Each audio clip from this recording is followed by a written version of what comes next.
Detko sa o svoju repku vzorne staral. No už v jeseni bola repka taká veľká, že sa detko rozhodol repku vytiahnuť.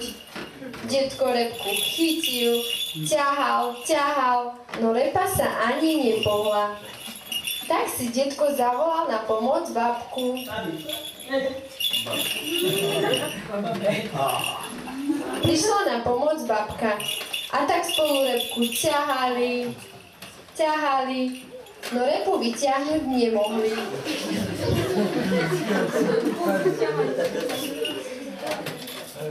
Tak si babička zavolala na pomoc vnúčku.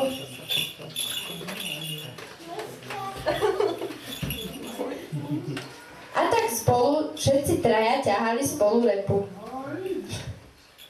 Ťahali, no repka sa ani nepohla. Tak si vnúčka zavolala na pomoc psíka.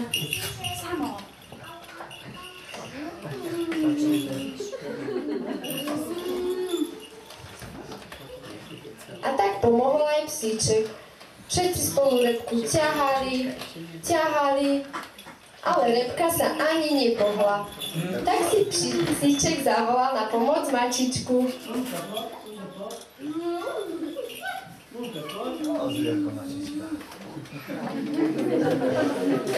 A tak všetci spolu, detko s babkou, s vnúčkou, psíčkom a mačičkou repu ťahali, no repa sa ani nepohla. A tak si mačička zavolala na pomoc myšičku.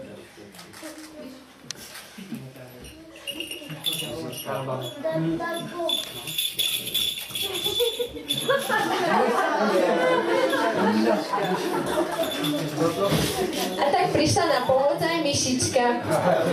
A tak všetci spolu repu ťahali, až repu vytiahli a všetci sa prekoprcli na zem.